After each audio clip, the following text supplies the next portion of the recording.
जय हिंद। आप सभी का स्वागत है आपके अपने YouTube चैनल बिनौटी टीचिंग सेंटर में। तो आज हम लोग उपस्थित है अपने रसायन विज्ञान के इस सप्ताह के पहले क्लास में। Welcome to all guys in your chemistry classes. अभी तक हम लोग अपने चैप्टर 1 के जो टॉपिक पढ़े थे वो था दहन, कंब्यूशन क्या है। कंब्यूशन हमने समझ लिया था। अब चलेंगे, बात करेंगे कि दहन के लिए कुछ शर्तें होती हैं, कंडीशन होता है, कंडीशन नेसेसरी फॉर कंब्यूशन।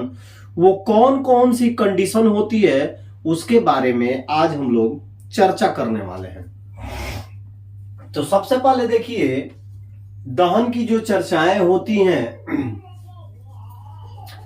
कि दहन के लिए हमें आवश्यक शर्तें कौन कौन सी होनी चाहिए। सबसे पहले मैं आपको बताया था कि जब कोई वस्तु ऑक्सीजन के संपर्क में आकर जलता है, जलकर रोशनी के साथ साथ हमें ऊर्जा देता है, तो उस क्रिया को दहन कहते हैं। तो जब हम परिभाषा इसका पढ़ते थे उसमें क्लियरिटी आती है कि कोई एक पदार्थ होना चाहिए जलने के लिए। दूसरा नंबर, ऑक्सीजन आवश्यक है। यानी दहन की शर्तों के लिए मुख्यतः 3 स्थितियां जो होती हैं वो बहुत जरूरी होती हैं। ठीक है, पहला जो होता है, फर्स्ट कहेंगे दहनशील पदार्थ की उपस्थिति। दहनशील पदार्थ की उपस्थिति, इंग्लिश में जब इसको बोलते हैं तो लिखेंगे फ्यूल।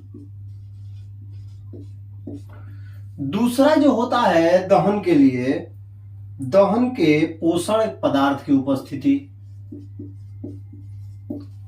दहन के पोषण पदार्थ की उपस्थिति।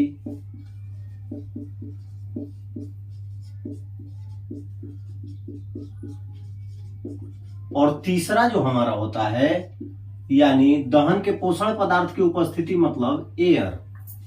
और तीसरा जो हमारा होता है वो होता है ज्वलन ताप की प्राप्ति।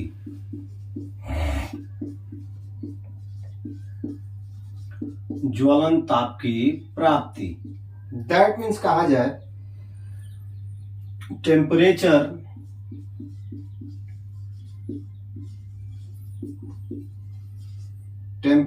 above the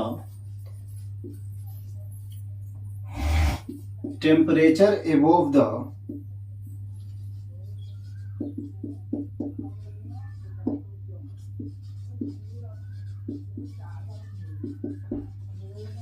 ये यदि 3 कंडीशन हमारे साथ जुड़ जाते हैं तो हमारे दहन की जो क्रिया है वो संपूर्ण होती है। क्वेश्चन आपका क्या था? क्वेश्चन जो था कि दहन के लिए आवश्यक शर्तें, दहन के लिए आवश्यक शर्तें, यानी कि condition necessary for, conditions necessary for combustion. तो चलिए हम एक बार अब इसको समझ लेते हैं। हम किसी चीज को जब जलाना चाहते हैं तो जलेगा वही जो ज्वलनशील हो। यानी दहन के लिए दहनशील पदार्थ की उपस्थिति अनिवार्य है। यदि हम पत्थर को जलाएंगे तो जलेगा? नहीं जलेगा। यानी सबसे पहला कंडीशन है कि दहनशील पदार्थ की उपस्थिति, यानी हमारे पास फ्यूल होना चाहिए। यानी कि जो जलने वाले पदार्थ हैं उसकी उपस्थिति बहुत ही जरूरी है। लकड़ी हो गया, घास, गैस। गैस में क्या आ जाता है? बहुत सारे गैस आते हैं। मैं आगे पढ़ाऊंगा कि कौन कौन से गैस किस प्रकार से जलते हैं और किस प्रकार की एनर्जी हमें देते हैं। यानी जो हमारी पहली शर्त है कि दहनशील पदार्थ की उपस्थिति जरूरी है, दैट मीन्स वो सब चीजें हमें चाहिए जो जलती हैं। दूसरा कंडीशन है दूसरा कंडीशन है दहन के पोषण पदार्थ की उपस्थिति। हमारे पास मान के चलते हैं फ्यूल है, लकड़ी है, उसको जलाना है और हवा ही नहीं है, ऑक्सीजन ही नहीं है। तो जब तक हमारे पास ऑक्सीजन न रहे तब तक हम किसी भी दहन की प्रक्रिया को पूर्ण नहीं कर पाएंगे। जी हां, दहन के आवश्यक शर्तों में सबसे मोस्ट इंपोर्टेंट होता है दहन के पोषण पदार्थ की उपस्थिति, दैट मीन्स एयर। यदि किसी चीज को जलाना है तो हमें सबसे पहले ऑक्सीजन यानी एयर की जरूरत होती है। यदि ये नहीं रहा तो क्या होगा कि कोई भी वस्तु जो है, कोई भी दहनशील पदार्थ जो है वो जलेगा नहीं। तीसरा है the ignition temperature above the ignition temperature, यानी जब लकड़ी जलेगी और सिर्फ आग पकड़ लिया तो वो दहन नहीं होता है। दहन का मतलब होता है कि ऑक्सीजन की उपस्थिति में दहनशील पदार्थ का पूर्णतः जल जाना। पूर्णतः जब जलेगा तब वो ज्वलन ताप की प्राप्ति करेगा, यानी उसकी जितनी क्षमता है उतनी वो एनर्जी और रोशनी देगा। तो याद रखिएगा कि दहन के लिए आवश्यक शर्तें 3 होती हैं।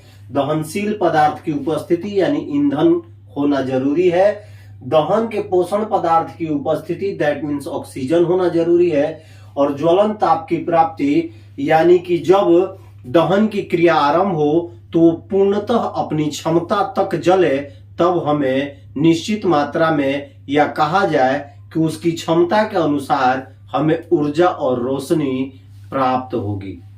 ठीक है, ये था आपका आज का पहला टॉपिक, दहन के लिए आवश्यक शर्तें। तो इसको फटाफट आप लोग लिख लीजिए।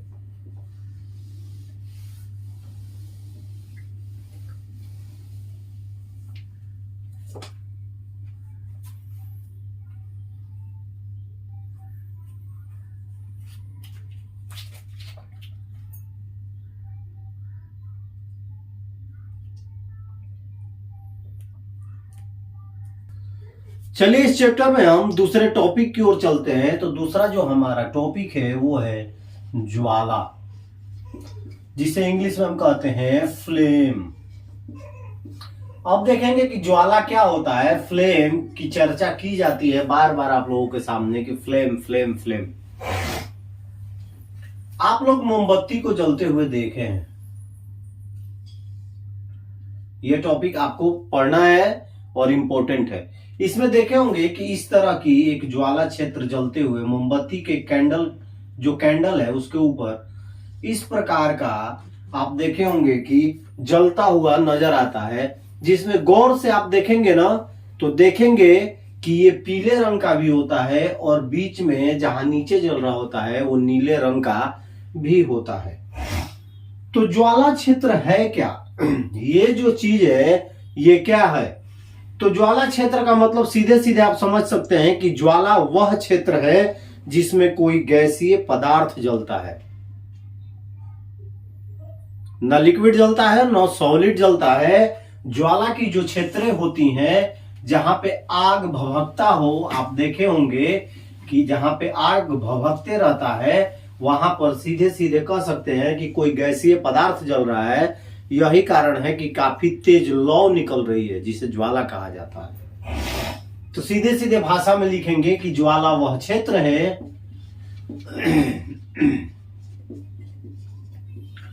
ज्वाला वह क्षेत्र है जिसमें कोई गैसीय पदार्थ जलता है।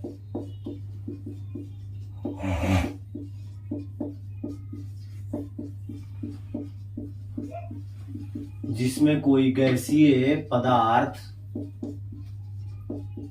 जलता है।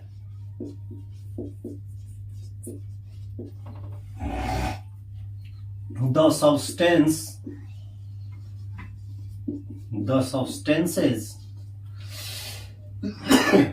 which vaporize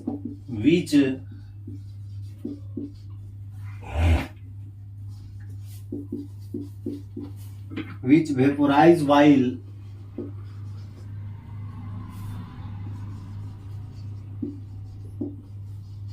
burning give